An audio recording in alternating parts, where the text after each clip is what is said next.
नमस्कार दोस्तों। आप सभी का हमारे YouTube चैनल में स्वागत है। हम पढ़ रहे थे प्राचीन भारत, जिसमें से हमारे कुछ चैप्टर हो चुके थे।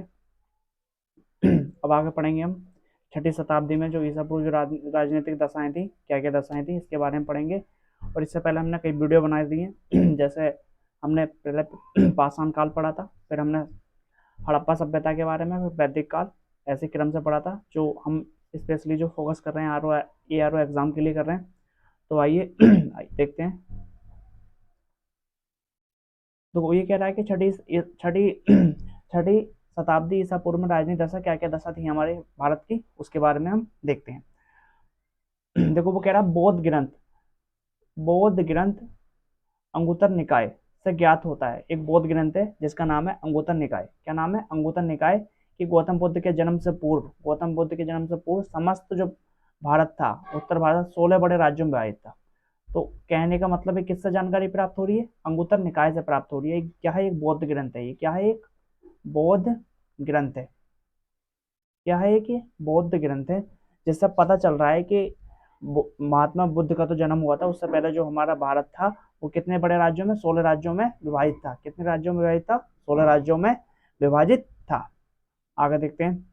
इन्हें 16 या षोडश, ठीक है, महाजनपद कहा जाता है। तो 16 का जो ये इसको क्या बोलते हैं? तत्सम रूप है। ये क्या है? एक तत्सम रूप। जब आप हिंदी पढ़ोगे तो पता चल जाएगा। 16 क्या बोलते हैं? षोडश बोलते हैं, महाजनपद कहा जाता है। इन 16 महाजनपदों के नाम इस प्रकार हैं। जो 16 जो महाजनपद है, वेरी वेरी मोस्ट इंपोर्टेंट है। आइए इनके नाम देखते हैं, कौन कौन से नाम है। देखो, सबसे पहला आता है कौशल। कौशल है, कौशल। काशी, कौशल है, काशी है, मगध है, अंग है, बज्जी है, चेदी है, मल्ल है, वत्स है, कुरु है, पंचाल है, मत्स्य है, सूरसेन है, कंबोज है, अवंती है, अस्यक है, और क्या? गंधार। ये टोटल कितने राज्य हैं? टोटल 16 राज्य थे। तो कहने का मतलब ये है कि महात्मा बुद्ध के जन्म से पहले भारत जो था कितने राज्यों में विभाजित था? 16 राज्यों में विभाजित था, जिसमें से हमारे पास ये इस प्रकार दे रखे हैं, जैसे कौशल है, काशी है, मगध है, अंग है, बज्जी है, चेदी है, मल्ल है, वत्स है, कुरु है, पंचाल है, मत्स्य है, सूरसेन, कंबोज आदि, अवंती, और ये अस्यक यानी कुरंदार। ये टोटल कितने थे? कितने थे टोटल? ये 16 महाजनपद थे। तो इनकी जानकारी किससे मिलती है? अंगुत्तर निकाय। अंगुत्तर निकाय क्या है? बौद्ध धर्म का एक ग्रंथ है। क्या है ये? बौद्ध धर्म का एक निकाय है। ठीक है। फिर आते हैं जैन धर्म। फिर आता है जैन धर्म के भगवती सूत्र में। जैन धर्म के भगवती सूत्र में इन 16 जैन धर्म के नाम भी मिलते हैं। तो कहने का मतलब है कि जो भारत था हमारे 16 महाजनपदों में विभाजित था। तो इसकी जानकारी अंगुत्तर निकाय से मिलती है, जो बौद्ध धर्म से संबंधित है, और एक जैन धर्म से संबंधित है। ठीक है, जिसका नाम है भगवती सूत्र। तो क्या नाम है उसका? भगवती सूत्र। तो जैन धर्म से भी इसकी, जैन धर्म के ग्रंथ से मिलती है, और बौद्ध धर्म के ग्रंथ से भी मिलती है। और इसमें भी 16 महाजनपदों के नाम इस प्रकार हैं। इसमें भी कितने महाजनपदों के नाम इस प्रकार हैं? इस प्रकार हैं, जैसे है 16 महाजनपद इस प्रकार हैं, जैसे अंग है, बंग है, मलय है, अच्छ है। आगे देखते हैं, एक मिनट।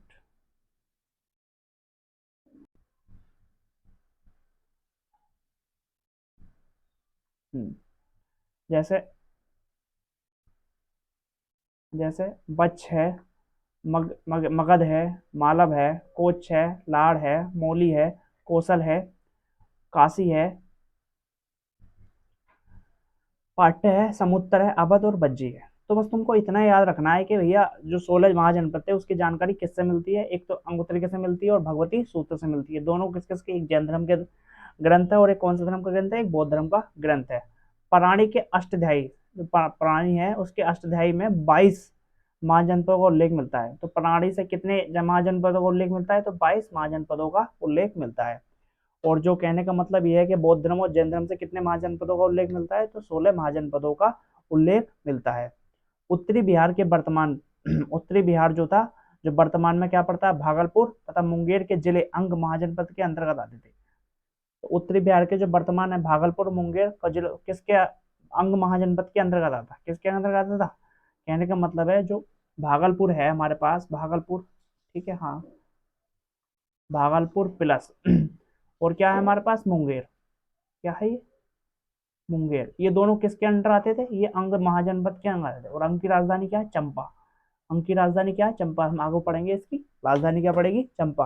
इनकी राजधानी पूछते हैं कि इनकी राजधानी क्या क्या है, तो कहने का मतलब ये है, जैन धर्म और बौद्ध धर्म के ग्रंथों से कितने महाजनपदों की जानकारी मिलती है, तो 14 महाजनपदों की जानकारी मिलती है। और पलाड़ी की अष्टतिहाई से कितने महाजनपदों की जानकारी मिलती है, तो 22 महाजनपदों की जानकारी मिलती है। अब ये देखते हैं अंग, वो कह रहा है देखो, अंग, अंग की राजधानी क्या है, चंपा। वेरी वेरी मोस्ट इंपोर्टेंट कि अंग की राजधानी क्या है, चंपा है। महाभारत और पुराणों में इसका प्राचीन नाम मलानी था। क्या था, मलानी था। तो अंग का जो सबसे प्राचीन नाम था वो क्या था, महाभारत और रामायण पुराणों में क्या था, इसका नाम मलानी था, मालिनी था, मालिनी था, मालिनी था। किसका, अंग का नाम, किसका नाम था, मालिनी। ठीक है, हाँ। जो अंग की राजधानी थी चंपा, उसका नाम क्या था, मालिनी था। तो चंपा क्या है, मालिनी थी। हाँ, बुद्ध के समय भारत के हाँ, जब बुद्ध थे, यानी बुद्ध के समय, आगे देखते हैं। वो कहना है कि बुद्ध के समय भारत के 6 महानगरों की चंपा की गणना की जाती थी। बुद्ध के समय भारत के 6 महानगरों में, तो बुद्ध के समय जो बड़े बड़े 6 महानगर थे उस समय चंपा की गणना की जाती थी। महापरिनिर्वाण सूत्र में इन 6 महानगरों के नाम प्राप्त हुए हैं। तो महापरिनिर्वाण में इन 6 नगरों के नाम प्राप्त हुए हैं, जिसमें से एक है चंपा, किसकी राजधानी है, अंग की, और इसको क्या बोलते थे महाभारत में, मालानी। ठीक है, मालिनी बोलते थे। राजगृह है, बनारस है, साकेत है, कौसंबी है और श्रीबस्ती। ये पूछा जाता है कि जो महापरिनिर्वाण निर्माण सूत्र है जो बौद्ध धर्म से संबंधित है, उसमें कितने कितने महानगरों की जानकारी मिलती है, तो 6 नगरों की जानकारी जानी मिलती है, जिसमें साकेत है, साकेत, कौसंबी, श्रीबस्ती, बनारस, राजगृह। दीर्घ निकाय के अनुसार चंपा नगर निर्माण की योजना वास्तुकार महागोविंद ने की थी। जो चंपा के जो निर्माण की योजना और वास्तुकार कौन थे, महागोविंद थे। वैशाली के लिच्छवियों ने विश्व का पहला गणतंत्र स्थापित किया था। तो विश्व का पहला गणतंत्र किसने किया था, लिच्छवियों ने किया था। कहाँ के थे, वैशाली के थे। सुत्त नीति पदार्थ में वैशाली को मगधपुरम कहा गया है। सुत्त एक निपात है, उसमें वैशाली को क्या बोल रहा है, मगधपुरम बोला है। क्या बोला है, मगधपुरम बोला है। आगे देखते हैं।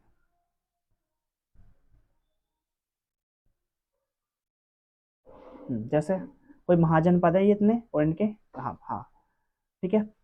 एक कुरु है महाजनपद, क्या नाम है, कुरु। जो अब क्या पड़ता है, कौन कौन से स्थल आते हैं कुरु में, मेरठ आता है, दिल्ली आता है और थानेश्वर आता है। इसकी राजधानी क्या थी, इंद्रप्रस्थ। क्या नाम थी, इंद्रप्रस्थ। दिल्ली का पुराना नाम क्या है, इंद्रप्रस्थ। तो कुरु महाजनपद है जिसकी राजधानी क्या है, इंद्रप्रस्थ। कुरु, इंद्रप्रस्थ। पंचाल, पंचाल का क्षेत्र कौन कौन से आते हैं, पंचाल में बरेली आता है, बदायूं आता है, फर्रुखाबाद आता है। इतना इंपॉर्टेंट नहीं है आधुनिक नाम, इसमें जो ज्यादा इंपॉर्टेंट है वो इनकी राजधानी है। कपिल्य आता है, और क्या आता है, एचित्र आता है। फिर आता है तीसरे नंबर आता है सूरसेन। सूरसेन की जो राजधानी थी वो क्या थी, मथुरा। सूरसेन कहाँ के निवासी थे, मथुरा के। तो ऐसे करके सूरसेन कहाँ के निवासी थे, मथुरा के। सूरसेन कहाँ के निवासी थे, मथुरा के। ऐसे करके रिलेट करना तो आसानी से याद हो जाएगा। सूरसेन कहाँ के निवासी थे, मथुरा के। वत्स, वत्स की राजधानी क्या है, कौसंबी। बहुत पूछा जाता है कि वत्स की राजधानी क्या है, कौसंबी। तो कौसंबी। तो वत्स, वत्स मानी बच्चा होता है, बच्चों को क्या पसंद है, मौसमी। इस टाइप से याद करना। वत्स, वत्स माने क्या होता है, बच्चा होता है, बच्चों को क्या पसंद है, मौसमी। यानी मौसमी का क्या हो गया, कौसंबी। कौशल, कौशल, कौशल क्या होता है, साकेत बहुत कौशल लड़का है, या तथा श्रीवस्ती। ठीक है, कौशल की जो राजधानी थी साकेत और श्रीवस्ती थी। कौशल की जो राजधानी थी क्या थी, कौशल की जो राजधानी थी अवध का क्षेत्र या अयोध्या मंडल, अवध जो बोलते हैं लखनऊ को बोलते हैं। फिर आगे देखते हैं। मल्ल की राजधानी क्या है, कुशीनगर। हाँ, कुशीनगर और पावापुरी। हाँ, काशी को क्या बोलते हैं, वाराणसी बोलते हैं पहले से। देखो, अंग की राजधानी क्या है, चंपा। इसको भारत में क्या बोलते हैं, मालिनी बोलते हैं। क्या बोलते हैं, मालिनी बोलते हैं। ठीक है। महाभारत पुराण में क्या बोलते थे, इसको मालिनी बोलते थे। मगध की राजधानी बोलती थी राजगृह। क्या थी, गिरिब्रज या मगध पर राज कौन कर सकता है, इसके घर में बज्जी। बज्जी की राजधानी क्या है, वैशाली। बज्जी की राजधानी क्या है, वैशाली। भज्जी पड़ गई कहाँ पड़ गई, वैशाली में। भज्जी पड़ गई वैशाली में। ऐसे ऐसे करके रिलेट आप कर सकते हो। भज्जी कहाँ पड़ी थी, वैशाली में। बस, बस, बस मानिए लड़का। लड़का क्या, लड़कों को क्या पसंद थी, मौसमी, और मौसमी का क्या बन गया, कौसंबी। अंग की राजधानी चंपा। मगध पर राज करने के लिए घर में धन ज्यादा होना चाहिए, तो राजगृह। चेंदी, चेंदी का क्या है, चेंदी का क्या है, सोथीपति। क्या है, सोथीपति। मत्स्य मानी होता मछली। और विराटनगर, जो अच्छी मोटी मोटी मछली मिलती है कहाँ मिलती है? विराटनगर में मिलती है। आगे देखते हैं। हाँ, अस्मक, अस्मक की राजधानी है पोटिल या पोतन। ठीक है, अवंती, अवंती बहुत पूछा था कि अवंती की राजधानी क्या? महेशमती। ठीक है, अवंती या माहिष्मती या उज्जैनी। तो कहने का मतलब माहेशमती, बाहुबली से रिलेट करना, माहेशमती। हाँ, तो कहाँ से उनकी मम्मी का नाम लगा तो अवंती। हाँ, गंधार, गंधार की राजधानी क्या? तक्षशिला, जो कहाँ पड़ती है? पटना में पड़ता है। गंधार। और कंबोज की राजधानी क्या? हाटक। तो कई बार पूछा था कि वो कंबोज की, कंबोज, ठीक है, कंबोज, हाटक या फाटक, राजपुर का फाटक। हाँ, आगे देखते हैं, एक बार रिलेट करा दे रहा हूँ, चलो। ठीक है, हाँ, कुरु, कुरु की राजधानी क्या? इंद्रप्रस्थ। कुरु क्या है? इंद्रप्रस्थ। पंचाल, पांचाल, ठीक है, पंचाल की कापिल्य। सूरसेन कहाँ के निवासी थे? मथुरा के निवासी। बस, बसमती होता है बालक, और बालक को क्या पसंद है? मौसमी, मौसमी से बनी कौसमी। कौशल, कौशल, कौशल, कौशल, कौशल, कौशल वही व्यक्ति है, कौशल साकेत बहुत कौशल व्यक्ति है ये का। ठीक है, साकेत कौन है? बहुत ही कौशल व्यक्ति है। साकेत कौन है? बहुत ही कौशल व्यक्ति है। आगे देखते हैं, मल्ल, मल्ल, मल्ल, मल्ल युद्ध कहाँ होता है? मल्ल युद्ध कहाँ होते हैं? कुशीनगर में होते हैं। कुशीनगर में होते हैं। काशी, काशी की राजधानी तो वाराणसी, हर किसी को पता है। औरंग की राजधानी क्या है? चंपा। औरंग की राजधानी क्या होगी? चंपा होगी। हाँ, मगध, मगध पर राज करने के लिए क्या होना चाहिए? घर में पैसा होना चाहिए, तो राजगृह है। भज्जी, भज्जी पड़ गई, कहाँ पड़ गई? भज्जी कहाँ पड़ गई? वैशाली में पड़ गई। वैशाली, मिथिला, जनकपुरी। चेंदी, चेंदी कहाँ है? सोथी, बती में आता है। मत्स्य, मत्स्य मोटी मछली कहाँ रहती है? विराटनगर में रहती है। और अस्मक क्या हुआ? पोर्टिल। ठीक है, अवंती क्या? महेशमती। गंधार से क्या? तक्षशिला, गंधार से क्या? तक्षशिला।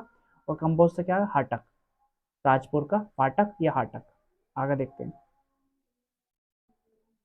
वो कह रहा है कि वैशाली जो है बुद्ध काल का सबसे बड़ा शक्तिशाली गणराज्य था। तो बुद्ध काल का सबसे बड़ा जो राज्य था वो कौन सा? वैशाली था। वैशाली। हाँ, जो बुद्ध काल का सबसे बड़ा जो राज्य था, शक्तिशाली गणराज्य था, वो कौन था? वैशाली। पुराणों के अनुसार मगध पर शासन करने वाला पहला राजवंश कौन था? बृहद्रथ था।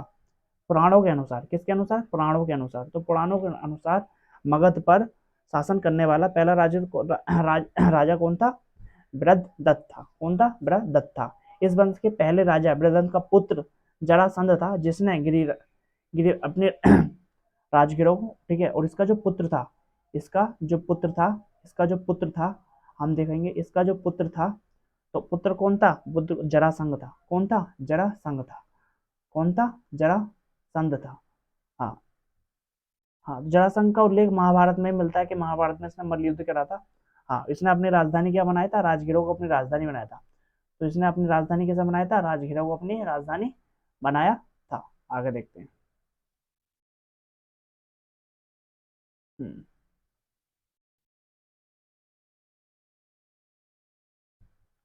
हाँ, राजगिरह को जरासंध की राजधानी बताया गया था। बौद्ध ग्रंथों के अनुसार मगध का प्रथम प्रतापी शासक कौन था? बिंबिसार था। मगध का जो बहुत ही प्रतापी शासक था, बलवान शासक था, वो कौन था? बिंबिसार था। ये हर्यक वंश से संबंधित है। तो क्वेश्चन ये है कि बिंबिसार जो है किस वंश से संबंधित है? तो बिंबिसार जो है, क्वेश्चन बनेगा कि जो बिंबिसार है हमारे पास, बिंबिसार जो हमारे पास बिंबिसार है, बिंबिसार, हाँ, बिंबिसार किस वंश से संबंधित है? तो किस वंश से संबंधित है? हर्यक वंश से संबंधित है। किस वंश से संबंधित है? ये हर्यक वंश से संबंधित है। तो बिंबी, ठीक है, किस वंश से संबंधित है? तो हर्यक वंश से संबंधित है। हाँ, सबसे शक्तिशाली राजा था ये, सबसे शक्तिशाली माना जाता है, शक्तिशाली शक्तिशाली। और मगध पे किसका राज्य था सबसे पहला? अगर पुराणों के अनुसार देखें तो कौन था? बृहद्रथ था। कौन था? बृहद्रथ। हाँ, कौन था? बृहद्रथ। इसका पुत्र कौन था? जरासंध था। कौन था? जरासंध था। और इसने अपनी राजधानी क्या बनाया था? राजगिरह को इसने अपनी राजधानी बनाया था। कैसे बनाया था इसने? राजगिरह को अपनी राजधानी बनाया था। आगे देखते हैं, काशी का सबसे शक्तिशाली शासक कौन था? ब्रह्मदत्त था। कौन था? ब्रह्मदत्त। और जो हमारे पास बिंबिसार था वो कहाँ का था? मगध का था। इसने कौशल पर विजय प्राप्त की। इसने क्या था? कौशल पर विजय प्राप्त की, तथा अंत तोगबा कौशल के राजा कंस कंस ने काशी को जीतकर अपने राज्य में शामिल कर लिया। ठीक है, इन्होंने क्या? कौशल के जो राजा थे, राजा कंस ने काशी को जीतकर अपने राज्य में, प्रसन्नजीत के समय कौशल का काशी के अतिरिक्त कपिलवस्तु के शाक्य केसपुत्र के कलाम और रामगाम के कोकिले, पाबर कुशीनारा के मल्ल, पिपलीवन और मौर्य आदि गणराज्यों का पे अधिकार था। किसका अधिकार था? प्रसेनजीत का। आगे देखते हैं। वो कह रहा है कि संयुक्त निकाय के अनुसार प्रसेनजीत 5 राजाओं का एक गुट का नेतृत्व करता था। कहने का मतलब है प्रसेनजीत होता छोटे छोटे 5, जैसे एक मंडल होता है हमारे पास, मतलब जैसे कोई क्षेत्र होता है मंडल, मंडल के अंदर छोटे छोटे जिले आते हैं उसके अंदर, तो ऐसे प्रसेनजीत क्या था, एक मंडल के रूप में कार्य करता है। 5 राजाओं के ऊपर एक राजा था ये। रामायण कालीन कौशल राज्य की राजधानी क्या थी? रामायण काल में जो कौशल की जो राजधानी थी वो क्या थी? अयोध्या थी। कौशल के कौशल के जो प्रमुख नगर थे श्रीवस्ती और अयोध्या थे। बुद्ध काल में कौशल के 2 भाग हैं, उत्तरी भाग और कौन सा है? उत्तरी भाग को क्या बोलते थे? श्रीवस्ती। और दक्षिणी भाग को क्या बोलते थे? साकेत। हाँ, उत्तरी भाग को क्या बोलते थे? श्रीवस्ती। और दक्षिणी भाग को क्या बोलते थे? हाँ।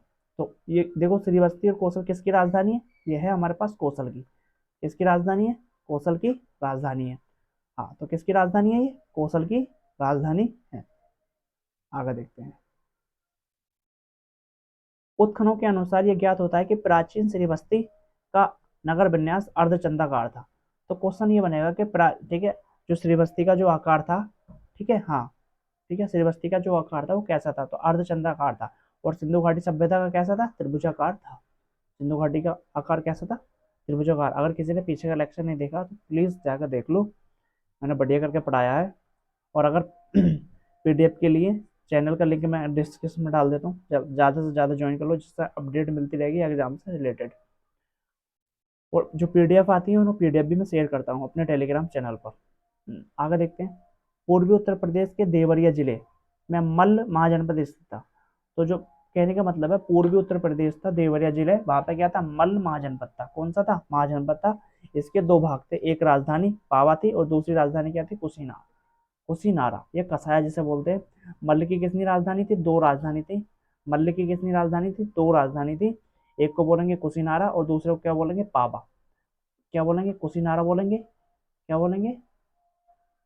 हाँ, कुशीनारा बोलेंगे। और क्या बोलेंगे? पावा बोलेंगे। क्या बोलेंगे? पावा। 2 राजधानी थी किसकी? मल्ल की। और कहाँ पड़ता है ये पड़ेगा देवरिया जिले में पड़ता है। कहाँ पड़ता है? देवरिया जिले में पड़ता है। 6ठी शताब्दी ईसा पूर्व में आधुनिक बुंदेलखंड के पूर्वी तथा उसके समीपवर्ती भागों में चैंदी महाजनपद स्थित था। तो चैंदी महाजनपद कहाँ स्थित था? बुंदेलखंड में। ये स्टार्टिंग में मैंने बताया था, कितना इंपॉर्टेंट नहीं है लोकेशन इनकी ज्यादा। इनसे ज्यादा जो पूछा जाता है वो पूछा जाता है हमारे पास इनकी राजधानी चेदी। चेदी चेदी चल, ठीक है। हाँ, ये जो वाला है ना गाना, रिलेट करना, ठीक है। सोथीवती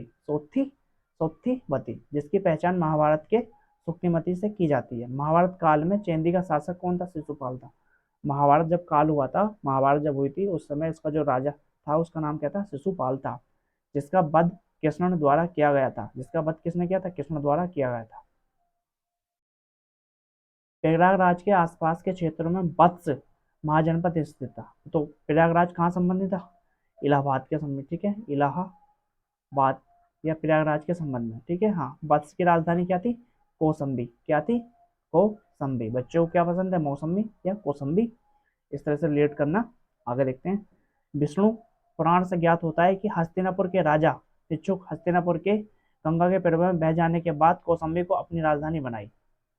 हाँ, कहने का मतलब है हस्तिनापुर के जो राजा थे निच्छु ने हस्तिनापुर के गंगा के प्रवाह में बह जाने के बाद, ठीक है, हाँ, तो उन्होंने क्या होता उसे अपनी राजधानी बताया। बुद्ध काल में यहाँ पौरव वंश का शासन था। जब बुद्ध काल था, कहाँ पे था? ये था हमारे पास कौसंबी में। बुद्ध काल में कौन सा वंश था? पौरव वंश का शासक था। यहाँ का शासक उदयन था। और यहाँ का शासक क्या था? उदयन था। हाँ। बौद्ध बौद्ध भिक्षु पिंडोला ने उदयन को बौद्ध मत में दीक्षित किया था। उदयन वासवदना की दंत कथा उज्जैन से संबंधित है। इस कथा में महाकवि भास ने अपने नाटक स्वपन वासवदन में वर्णित किया है। आगे देखते हैं। कुरु महाजनपद जो है मेरठ, दिल्ली और भुवनेश्वर, मैंने बताया कुरु की राजधानी क्या है? इंद्रप्रस्थ है। क्या है? इंद्रप्रस्थ। कुरु की राजधानी क्या है? इंद्रप्रस्थ है। हाँ, भूभागों में स्थित था। महाभारत कालीन हस्तिनापुर नगर इसी राज्य में स्थित था। कहते हैं ना, ठीक है, हस्तिनापुर किसका राजा था? कंस का राजा था। कंस का, कहते हैं ना, आप जरा देखोगे महाभारत, उसमें कंस कंस से मिलने के लिए कौन जाते थे? ठीक है, कृष्ण जी और बलराम भाई जाते थे, कंस से मिलने के लिए कहा जाते थे, हस्तिनापुर जाते थे। हाँ, तो पंचाल महाजनपद आधुनिक रुहेलखंड, ठीक है, पंचाल जो महाजनपद है, पंचाल जो कहाँ पड़ता है? रुहेलखंड में पड़ता है, बदायूं फर्रुखाबाद के जिले से मिलकर बनता है। प्रारंभ में इसके दो भाग थे, उत्तरी पंचाल की राजधानी अछिन्न थी और दक्षिण पंचाल की राजधानी कपिल्ले थी। तो कहने का मतलब है जो पंचाल के दो भाग थे, कितने भाग थे? दो भाग थे। हाँ, एक की राजधानी क्या थी? अछिन्न, और दूसरे की राजधानी कापिल्ले कापिल्ले थी। पंचाल पंचाल जनपद की सीमाएं हिमालय की तलहटी से लेकर दक्षिण में चंबल नदी तक, पूर्व में कोसल तथा पश्चिम में कुरु जनपद तक स्पर्श करती थी। तो कहने का मतलब यह है, मैं इधर बना दे रहा हूँ। वो कह रहा है कि हाँ, ठीक है, दक्षिण में यहाँ पे कहने का मतलब है यहाँ हमारे पास चंबल नदी है, चंबल नदी, चंबल ये दक्षिण का पार्ट है इस टाइप से। और पूर्व में हमारे पास कौशल था, पूर्व में क्या था हमारे पास? कौशल था, पूर्व में क्या था? कौशल था। हाँ, पूर्व में कौशल था। और पश्चिम में कुरु जनपद था, पश्चिम में कौन सा? कुरु जनपद था।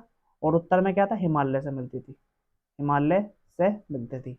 तो कहने का मतलब है जो हमारे पास पंचाल महाजनपद था उसकी जो सीमाएं यहाँ हिमालय से मिलती थी, और उत्तर में और दक्षिण में क्या मिलती थी? चंबल से। और और पूर्व में क्या मिलती थी? कौशल से। और पश्चिम में क्या मिलती थी? कुरु से मिलती थी। और इनकी सबकी राजधानी अलग अलग है, कौशल जैसे श्रीवस्ती, साकेत। हम्म और कुरु किसकी राजधानी? कुरु की राजधानी क्या होगी? इंद्रप्रस्थ होगी। हाँ, ठीक है। पंचाल महाजन के अंतर्गत कन्याकुंज का प्रसिद्ध नगर था, के अंतर्गत आता है कान्या कुब्ज, एक प्रसिद्ध नगर था। पंचाल जनपद की सीमाएं, ये तो मैंने बता दिया आपको। हम्म पंचाल पंचाल मूल्यतः एक राजतंत्र था, पंचाल तो क्या था? एक राजतंत्र बना था, किंतु ऐसा प्रतीत होता है कि कौटिल्य के समय ये गणराज्य हो गया था। जब कौटिल्य आए थे यहाँ पे तो क्या होता है करना। अब आता है मत्स्य महाजनपद, राजस्थान के जयपुर क्षेत्र में बसा था। तो मत्स्य कहाँ पड़ा है? हाँ, कहाँ पड़ा है? राजस्थान में पड़ता है। कहाँ पड़ता है? राजस्थान में पड़ता है। और मोटी मच्छी लेने के लिए हमें कहाँ जाना पड़ेगा? विराटनगर जाना पड़ेगा। कहाँ जाना पड़ेगा? विराटनगर। कहाँ जाना पड़ेगा? विराटनगर। इसकी राजधानी क्या है? विराटनगर। आगे देखते हैं।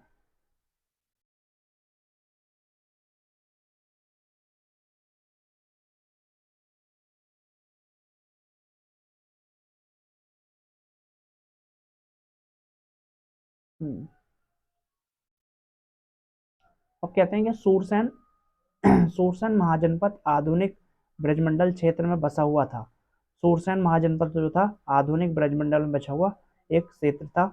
इसकी राजधानी क्या थी? मथुरा थी। तो सूरसेन सूरसेन कहाँ का रहने वाला था? मैंने बताया था सूरसेन कहाँ का रहने वाला था।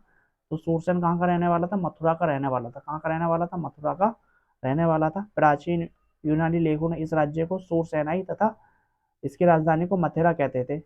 अस्मक महाजनपद में गोदावरी नदी के तट पर स्थित था। अस्मक महाजनपद जो था गोदावरी नदी के तट पर स्थित था। महाजनपदों में केवल महाजनपदों में केवल अस्माक की दक्षिणा भारत में स्थित थी। महाजनपद केवल जो अस्माक की ही अस्माक की जो है कहाँ कहाँ पे स्थित था? तो जहाँ केबल वर्ड आ गया ना, बहुत इंपॉर्टेंट होता है वो। अस्माक कहाँ था? केवल दक्षिण में ही स्थित था। अवंती महाजनपद, अवंती की जो राजधानी थी वो थी महिष्मती। कहाँ थी? महिष्मती या उज्जैनी। उत्तरी अवंती की राजधानी क्या थी? उत्तरी में उज्जैनी थी। और दक्षिणी की राजधानी क्या थी? महेशवती थी। गौतम बुद्ध ने गौतम बुद्ध के समय यहाँ का राजा कौन था? प्रद्योत था। कौन था? प्रद्योत था। बिंबिसार के समय मगध के साथ प्रद्योत के संबंध मैत्रीपूर्ण थे, यानी मित्रतापूर्ण संबंध थे। हाँ, प्रद्योत को पांडु रोग से ग्रसित हो जाने पर बिंबिसार के ने अपने राजवेग, हाँ राजवेग था जीवक। कौन था? जीवक। जब पांडु, ठीक है, जब प्रद्योत को एक रोग हो गया, पांडु रोग, तो जीवक को उसके उपचार के लिए भेजा। बौद्ध पुरोहित महाकच्छयन के प्रभाव से प्रद्योत को बौद्ध बनाया गया। तो ये किसका समर्थक था? ये प्रद्योत किसका समर्थक था? बौद्ध धर्म का समर्थक था। और इसको बचाने के लिए एक जीवक गया था। कौन गया था? जीवक। जीवक वैद्य था। और कहाँ किसने भेजा था? बिंबिसार ने भेजा था। किसने भेजा था? बिंबिसार ने भेजा था। किसने भेजा था? ये बिंबिसार ने भेजा था। आगे देखते हैं फिर। प्राचीन भारत के उत्तरी भाग में दो जनपद थे, प्राचीन भारत के जो उत्तरी भाग में 2 जनपद थे, ये जनपद थे गांधार और कम्बोज। टोटल 16 महाजनपद थे, ठीक है, जिसमें हमें बौद्ध काल में भी उल्लेख मिलता है, और पनाड़ी के अष्टय में कितने थे, टोटल 22 थे, और हमें पढ़ने कितनी है, 16। कम्बोज। गंधार महाजनपद वर्तमान में पाकिस्तान के पेशावर तथा रावलपिंडी जिले में स्थित था। जो गंधार है हमारे पास, गंधार जो पड़ता है वो कहाँ पड़ता है, पाकिस्तान में पड़ता है। कहाँ पड़ता है, पाकिस्तान में पड़ता है। हाँ, रामायण से ज्ञात होता है कि तक्षशिला इसकी राजधानी क्या थी, तक्षशिला थी। इसे भरत के पुत्र तक्ष ने की थी। भरत का जो पुत्र था वो कौन था, तक्ष ने की थी। गंधार महाजनपद का दूसरा प्रमुख नाम था पुष्यकलावती। कौन, क्या नाम था, पुष्यकलावती। क्या नाम था। हाँ, जो कौटिल्य ने कम्बोजों को, ठीक है, वार्ता शस्त्रोपजीविकी संघ अर्थात पशुपालन, कृषि पालन, कृषि वाणिज्य तथा शस्त्र चलाने को कहा। ठीक है, कौटिल्य ने कम्बोजों को, कौटिल्य ने कहा कि भैया तुम पशुपालन करो, कृषि करो, वाणिज्य करो, शस्त्र द्वारा अपनी जीविका चलाओ। कैसे, तो कैसे करके चलाओ। तो प्राचीन समय में कम्बोज अपने श्रेष्ठ घोड़ों के लिए विख्यात थे। तो कम्बोज थे किस चीज के लिए विख्यात थे, तो वो थे श्रेष्ठ घोड़ों के लिए। वेरी मोस्ट इंपॉर्टेंट बात है ये। तो कम्बोज किसके लिए विख्यात थे, तो कम्बोज किसके लिए विख्यात थे, श्रेष्ठ घोड़ों के लिए। 16 महाजनपदों में से 4 कौशल, ठीक है, हाँ, 16 महाजनपदों में से 4 कौशल, मगध, बस्त, अवंती अत्यंत शक्तिशाली थे। तो क्वेश्चन ये बनेगा, जो 16 महाजनपद थे, 16 महाजनपद थे, उसमें से सबसे अधिक 4 शक्तिशाली कौन कौन से थे, तो कौशल था, मगध था, बस्त था और अवंती था। हाँ, 16 महाजनपदों में से 8 वर्तमान उत्तर प्रदेश में स्थित थे। जो 16 महाजनपद थे, जिसमें से 8 कहाँ है, अब भी यूपी में स्थित है। कहाँ स्थित है, यूपी में स्थित है। यूपी स्पेशल के लिए बहुत इंपॉर्टेंट है ये। और 8 में से भी कितने, 4 शक्तिशाली हैं, जिसका नाम था कौशल, कौशल है, मगध है, वत्स है और अवंती है। ये 4 बहुत ही इंपॉर्टेंट है, जो बहुत ही शक्तिशाली थे। आगे देखते हैं। हाँ, और वर्तमान में जो 8 पढ़ते हैं वो है काशी, कौशल, वत्स, हाँ, पंचाल, सूरसेन, चंदी। देखो कहने का मतलब है, ये तो इसमें स्ट्रॉन्ग वाले में से आ गया, कौशल आ गया, और 2 नहीं आए, ठीक है, और कौन नहीं आया, 2 नहीं आए, एक मगध नहीं आया और क्या नहीं आया, एक अवंती नहीं आया। बुद्ध काल में गंगा घाटी में कई गणराज्यों के अस्तित्व का प्रमाण मिलता है। ये गणराज्य थे कपिलवस्तु के शाक्य, सुम सुम सुमागिरी के भाग्य, अलकप के बुली और केशपुत्र के कलाम, राम गांव के कोल्य, कुशीनारा के मल्ल, पावा के मल्ल और पिपलिन के मेरिय, वैशाली के लिच्छवी और मिथिला के विद्य। सिक्कों के अध्ययन को, हाँ, यहाँ तक छोड़ो, ऐसा देखते हैं।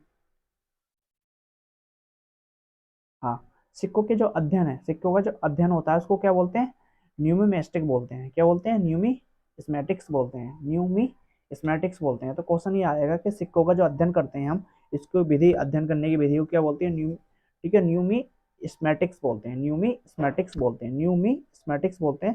भारत के प्राचीन शिक्षकों को, हाँ, भारत के प्राचीन सिक्कों को, हाँ, आठ सिक्के, पंचमार सिक्के भी कहा जाता है। तो भारत के जो प्राचीन सिक्के हैं उनको क्या बोलते हैं, पंचमार सिक्के भी कहा जाता है। ये चांदी के बने थे। तो भारत के जो सिक्के थे काय के बने थे, चांदी के बने हुए थे। काय के बने हुए थे, चांदी के बने हुए थे।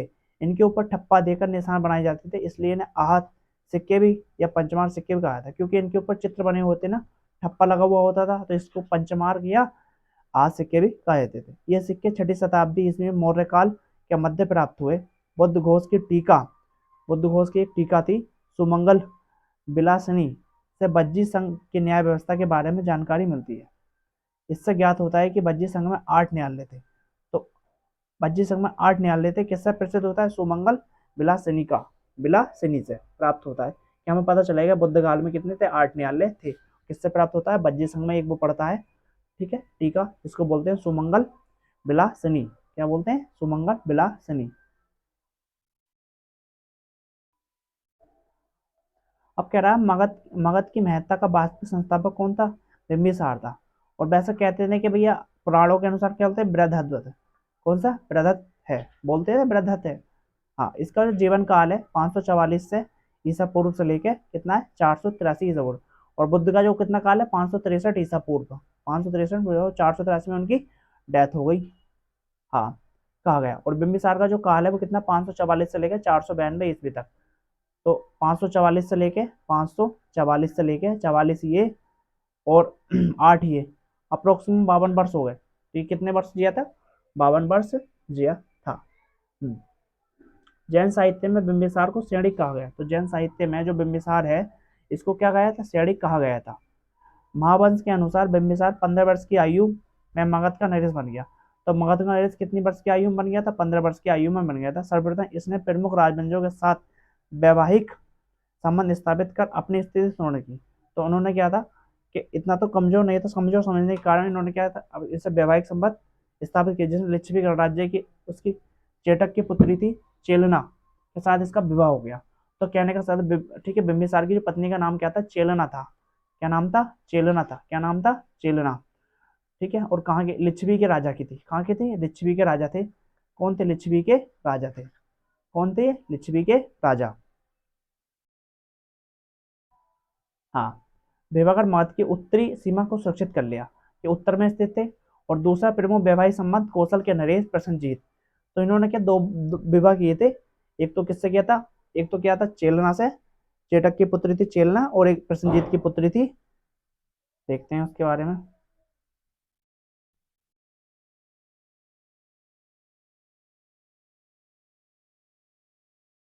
हाँ, बहन, प्रसन्नजीत की बहन थी महाकोसला के साथ विवाह किया। तो एक तो चेलना थी, क्या नाम थी, एक तो चेलना थी, चेलना, और कौन थी प्लस महाकोसला। कौन थी, महाकोसला। इन दोनों के साथ विवाह करके क्या उन्होंने अपनी अपनी राज्य की सीमा को क्या कर लिया था, मजबूत कर लिया था। किसने विवाह किया था इसने, ये चेटक की, हाँ, लिच्छवी की राजा थी, लिच्छवी के चेटक की पुत्री थी, और एक थी महाकोसला ये थी। ठीक है, ये प्रसेनजीत की क्या थी, बहन थी। प्रसेनजीत की क्या थी, बहन थी। इस वैवाहिक संबंध से उसे काशी का प्रांत प्राप्त हुआ। जब उसने वैवाहिक संबंध प्राप्त हुआ, इससे शादी करी महाकोसला से, तो काशी का उसे क्या हो गया, प्रांत प्राप्त हो गया। और अन्य प्रमुख वैवाहिक संबंध मद्र के देश की राजकुमारी थी, एक थी मध्य देश की राजकुमारी क्षेमा के साथ करके मुद्र का सहयोग प्राप्त हुआ, और एक थी कौन थी, क्षेमा।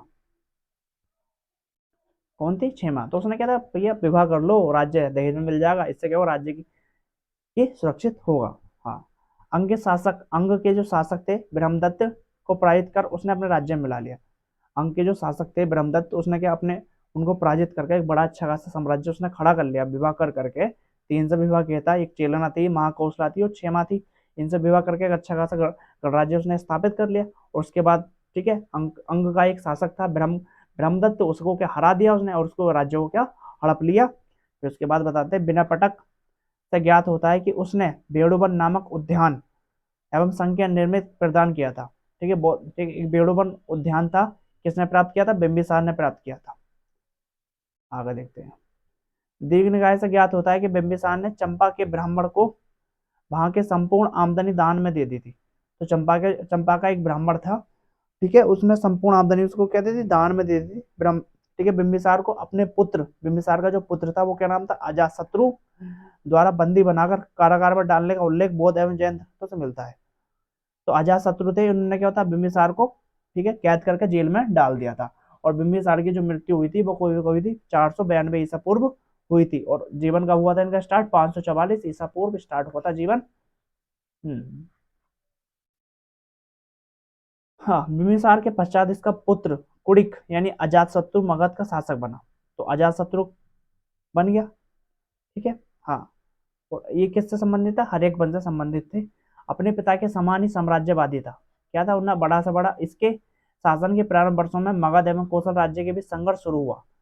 और किंतु बाद में मगध ने शासक अजातशत्रु तथा कौशल के शासक प्रसेनजीत के बीच संधि हो गई। कौशल के जो राजा थे प्रसेनजीत, और इनकी इनकी बहन से ही महाकौशला से विवाह किया था। हाँ, प्रसेनजीत ने अपनी पुत्री बाजीरा का विवाह अजातशत्रु से कर दिया।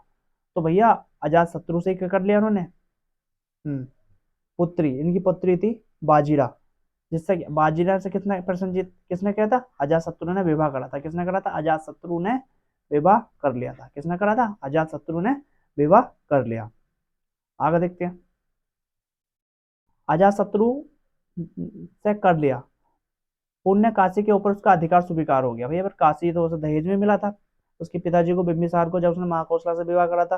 फिर उसने अपने बिंबिसार को जेल में कैद करके मार दिया था। और उसके बाद जो फिर प्रसेनजीत के पास काशी पहुंच गया। तो काशी को हड़पने के लिए उन्होंने एक बाजीराव उनकी पुत्री थी, उनसे क्या कर लिया उन्होंने, फिर विवाह कर लिया। तो काशी फिर उनके अंडर आ गया। आगे देखते हैं। पाटलिपुत्र की स्थापना अजातशत्रु के उत्तराधिकारी उदयन ने की थी। तो क्वेश्चन ये बनेगा, जो पाटलिपुत्र की जो स्थापना किसने की थी? उदयन ने की थी। किसने की थी? उदयन ने की थी, और गंगा और सोन नदी के संपर्क पर एक किला बनाकर की थी। उसने मगध साम्राज्य की राजधानी राजगृह से पाटलिपुत्र स्थानांतरित कर लिया। शिशुनाग वंश की स्थापना शिशुनाग द्वारा की गई थी। शिशुनाग जो वंश आया, सबसे पहला आया था हर्यक वंश। हर्यक वंश आया। हर्यक वंश में क्या थे? बिंबिसार थे। ठीक है, बिंबिसार, एक मिनट रखते हैं। देखो, सबसे पहला आता है हमारे पास हर्यक वंश। हर्यक वंश। हर्यक वंश में हमें क्या क्या मिला? नंबर 1 में मिला बिंबिसार। क्या मिला? बिंबी, हाँ, सार। बिंबिसार ने कितने विवाह करे थे? 3 करे थे। फिर इसके बाद आते हैं अजातशत्रु। फिर कौन आते हैं? अजातशत्रु। फिर कौन आते हैं? अजातशत्रु। और नंबर 3 पे आते हैं हमारे पास उदयन। उदयन, ठीक है, हाँ, उदयन। और इसके बाद आता है शिशुनाग वंश। पहले नंबर पर आ गया हर्यक वंश, इसके बाद क्या चलेगा? शिशुनाग वंश। शिशुनाग वंश। और इसकी स्थापना किसने की? शिशुनाग ने की थी। किसने की थी? शिशुनाग ने की थी। महावंश टीका, कह रहा महावंश टीका शिशुनाग को एक लिच्छवी राजा वेश्या पत्नी से उत्पन्न हुआ था, कहा गया था। तो महावंश टीका में शिशुनाग को एक लिच्छवी राजा की वेश्या थी, वैश्य पत्नी से उत्पन्न कहा गया था। पुराणों के अनुसार वे एक क्षत्रिय था। पुराणों के अनुसार क्या था? एक क्षत्रिय था। अवंती की विजय शिशुनाग के लिए लाभदायक सिद्ध हुई। इससे मगध साम्राज्य की पश्चिमी सीमा और मलबा तक पहुंच हो गई। इस विजय के पश्चात इस विजय के पश्चात शिशुनाग का वत्स के ऊपर अधिकार हो गया था, क्योंकि वह अवंती के अधीन था। अवंती और वत्स पर अधिकार हो जाने से पश्चिमी विश्व के साथ पाटलिपुत्र के व्यापार वाणिज्य और एक नया मार्ग प्रस्तुत हो गया। जब भैया उसके पास सब जीतता चला गया, तो भैया व्यापार के अच्छे साधन खुल गए उसके पास। तो शिशुनाग ने गिरिब्रज के अतिरिक्त वैशाली को दूसरी राजधानी बताया। ठीक है, और उसने सबसे पहले राजधानी क्या थी? उसने शिशुनाग की गिरिब्रज, और दूसरी कौन सी थी? वैशाली। हाँ, जो बाद में उसकी प्रधान राजधानी बन गई। तो वैशाली कौन सी राजधानी उसकी प्रधान बन गई। ठीक है, शिशुनाग ने लगभग 412 से 394 ईस्वी तक शासन किया। और महावंश के अनुसार शिशुनाग की मृत्यु के पश्चात उसका पुत्र कालाशोक कालाशोक राजा बना। तो कालाशोक किस किस वंश से संबंधित है? तो क्वेश्चन बनेगा, कालाशोक जो है किस वंश से संबंधित है? तो किस वंश से संबंधित है? तो यह है शिशुनाग वंश से संबंधित। इससे कौन है? तो पहले शिशुनाग आए, फिर आते हैं कालाशोक। कालशोक, हाँ, कालाशोक किस वंश से संबंधित है? शिशुनाग वंश से संबंधित है। पुराणों में कालाशोक को कांकवड़ कहा गया। कालाशोक ने अपनी राजधानी पाटलिपुत्र स्थानांतरित करी। ठीक है, श्रीवस्ती थी, हाँ। कालाशोक ने अपनी राजधानी पुण्य पाटलिपुत्र, इसके शासनकाल में द्वितीय बौद्ध संगति का आयोजन हुआ, वैशाली में हुआ था, बताया था ये। इस संगति में बौद्ध संघ के 2 सैन्य स्थापित और महासंघ विभाजित हो गए थे। इस संगति में क्या था? बौद्ध संघ 2 संप्रदाय स्थापित महासंघ में विभाजित हो गया था। बाणभट्ट के हरिश्चरित्र से ज्ञात होता है कि राजधानी के समीप घूमते हुए किसी व्यक्ति ने कालाशोक की हत्या कर दी थी। राजधानी के समीप घूमते हुए कालाशोक, ठीक है, किस हरिश्चंद्र माने से पता चलता है? हरिश्चंद्र से बाणभट्ट, हाँ। महाबोधि वंश के अनुसार कालाशोक के 10 पुत्रों में सम्मिलित में से लगभग 22 वर्षों शासन किया। तो कालाशोक के कितने पुत्र थे? 10 पुत्रों ने लगभग 22। और कालाशोक का उत्तराधिक शासन 344 समाप्त हो गया। कालाशोक के बाद जो उसका शासन था 344 पूर्व में समाप्त हो गया। शिशुनाग का वंश शिशुनाग वंश का अंत कर नंद वंश की स्थापना हुई। तो देखो, सबसे पहले उस व्यक्ति ने वैन्य वर्ण से संबंधित था। तो कहने का मतलब यह है, सबसे पहले हमारे पास क्या था आया? सबसे पहले हमारे पास, एक मिनट देखते हैं हम। सबसे पहले हमारे पास हर्यक वंश आया। हर्यक वंश के शिशुनाग वंश आया। शिशुनाग के बाद फिर क्या आएगा हमारे पास? नंद वंश आएगा। क्या आएगा? नंबर 3 पे आएगा नंद वंश। नंद वंश, हाँ। और इसके 22 पुत्रों ने, सॉरी 10 पुत्रों ने 22 साल तक राज्य किया था, बस। आगे देखते हैं।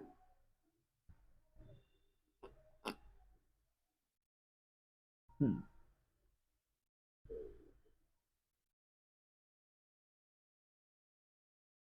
हाँ, पुराण में इसे महापद्म, जबकि महाबोधि वंश में इसे उग्रसेन कहा गया। पुराणों के अनुसार महापद्म शिशुनाग वंश का अंतिम राजा और महाधनी की शूद्र स्त्री के गर्भ में उत्पन्न हुआ था। तो जो थे हमारे पास महापद्म, जो राजा थे, शिशुनाग वंश के अंतिम राजा थे। और कुछ कहते हैं कि भाई इन्होंने नंद वंश की स्थापना की थी। किसने की थी? नंद वंश की स्थापना। नंद वंश की स्थापना किसने की थी? महापद्म नंद ने की थी। कुछ का मानना है कि भी ये शिशुनाग वंश से संबंधित थे। जैन धर्म परिशिष्ट वर्णन के अनुसार वह नापित यानी नापित नाई पिता और वैश्य माता का पुत्र था। और जैन धर्म कहते हैं कि भैया ये जो थे कि नाई इनके पिताजी थे और माँ वैश्य थी, तो उनसे उत्पन्न हुआ था। नंद वंश में कुल 9 राजा होने के कारण इन्हें नवनंद भी कहा जाता है। नंद वंश में कितने राजा होने के कारण, 9 राजा होने के कारण नवनंद भी कहा जाता है। महाबोधि वंश के अनुसार इनके नाम उग्रसेन, पांडुक, पांडुवती, भूताल, राष्ट्रपाल और गोविंद सड़ाक और दशरथ, कैवत्य, धनानंद आदि हैं। बौद्ध साहित्य के अनुसार बिंबिसार के नदों तक राजाओं का शासनकाल। हाँ, तो देखो कहने का मतलब ये है कि सबसे पहले जो आया था हर्यक वंश आया था, इसकी स्थापना किसने की थी, बिंबिसार ने की थी। इसके जो थे अजातशत्रु थे, फिर उदयन थे, फिर कौन थे इसके उत्तराधिकारी। इसका शासनकाल जो चला था। फिर आते हैं शिशुनाग वंश। मैंने बताया था ना, फिर आते हैं शिशुनाग वंश। इंपॉर्टेंट है, शिशुनाग वंश से आते हैं। शिशुनाग को क्या बोलते हैं, कंकड़ बल बोलते हैं, कंकड़ बल के 10 पुत्र आते हैं। फिर आते हैं महापद वंश, जो नंद वंश से संबंधित है तथा उसके 8 पुत्र। आगे देखते हैं। हम्म माँ पद्मनंद को काली, ठीक है, कली का अंश, सभी क्षत्रियों का नाश करने वाला या दूसरे परशुराम का अवतार भी कहा जाता है। ठीक है, महापद्मनंद को क्या बोलते हैं, दूसरे परशुराम का अवतार भी बोलते हैं। तो दूसरे परशुराम का अवतार किसे बोलते हैं, महापरम नंद को भी कहा जाता है। तो किसे कहा जाता है, महापरम नंद को भी कहा जाता है। उसने एक अक्षत्र शासन की स्थापना की और एक रट की उपाधि धारण की थी। इसके द्वारा उन्मूलित राजवंशों के जो नाम मिलते हैं वो इक्ष्वाकु, कलिंग, आसमक, पंचाल, कासने, है, कुरु, मैथिली, सूरसेन, बेतिहोत्र हैं। मत्स्य पुराण के अनुसार इक्ष्वाकु ने 24 वर्ष, कलिंग ने 32 वर्ष, अस्माक ने 25 वर्ष, पंचाल ने 27 वर्ष, काशी ने 24 वर्ष, है ने 28 वर्ष, कुरु ने 36 वर्ष, मैथिली ने 28 वर्ष, सूरसेन ने 23 वर्ष। तो इनके बारे में बताया गया कितने कितने बार उन्होंने शासन किया था। खारवेल के हाथी गुम्फा अभिलेख से कलिंग विजय की सूचना प्राप्त होती है। तो वेरी वेरी इंपॉर्टेंट है कि ठीक है, खारवेल के विजय के जो अभिलेख मिलते हैं वो कहाँ से प्राप्त हुए हैं, तो कहाँ से, कलिंग की विजय से सूचना मिलती है हमें। नंद वंश का जो अंतिम शासक था वो था धनानंद। नंद वंश का जो अंतिम शासन था वो कौन था, धनानंद था, जो सिकंदर का समकालीन था। ये किसका समकालीन था, सिकंदर का समकालीन था। यूनानी लेखकों ने उसे यूनानी लेखकों ने इसे अग्रमीज या अग्रसेन का पुत्र भी कहा था। जेनफोन ने इसे बहुत धनाढ़ व्यक्ति बताया। जेनफोन थे बहुत ही धनाढ़ बताया। हाँ, तमिल एवं सिंगली ग्रंथों में उसकी अतुल संपत्ति की सूचना मिलती है। तो तमिल और सिंगली ग्रंथों में इसकी अतुल उग्रसेन का जो, ठीक है, धनानंद था, उसके असीम संपत्ति की सूचना मिलती है। भद्रशाला उसका सेनापति था। भद्रशाला क्या था, उसका सेनापति था। धनानंद द्वारा जनता से बलपूर्वक धन वसूलने तथा छोटी छोटी वस्तुओं पर भारी कर लगाने के कारण जनता इसके विरुद्ध हो गई थी।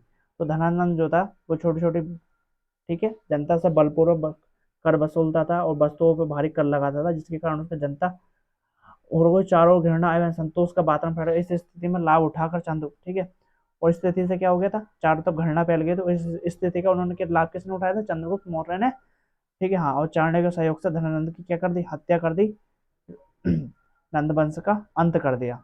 और व्याकरण आचार्य प्रणाली महापंत के मित्र थे। वर्ष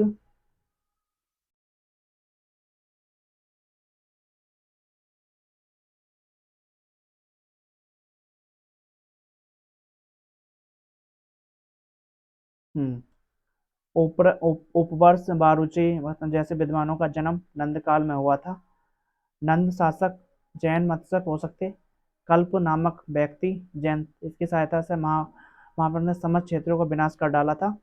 और धनानंद के जैन अमित्य, सक्टाल और स्थूलभद्र थे। मुद्रा राक्षस ने से भी नंदों के मत अनुयायी होने की सूचना मिलती है। तो पुराणों के अनुसार देखते हैं कि क्या क्या थे। शिशुनाग वंश ने कितने टाइम तक शासन किया था, 40 वर्ष तक किया था। तो क्वेश्चन बनेगा सबसे ज्यादा शासन किसने किया था, शिशुनाग वंश ने किया था। कंकड़वन ने कितना, 26 वर्ष तक। फिर कितना, 36 वर्ष तक आदि इनके बारे में बताया गया है। तो आप ये देख लेना। हाँ, और महापद ने उसके 8 पुत्र ने कितना, 100 वर्ष किया था। तो कितना किया था, 100 वर्ष तक। तो आज के लिए इतना ही। बस मिलते हैं फिर अगली क्लास में। अगर आपको हमारी वीडियो अच्छी लगे तो लाइक करें, शेयर करें, सब्सक्राइब करें और ज़्यादा से ज़्यादा अपने दोस्तों को शेयर करें। और पीडीएफ के लिए हमारा चैनल लिंक डिस्क्रिप्शन में दिया गया है, उसको ज्वाइन कर सकते हैं आप। मिलते हैं फिर अगली क्लास में। धन्यवाद।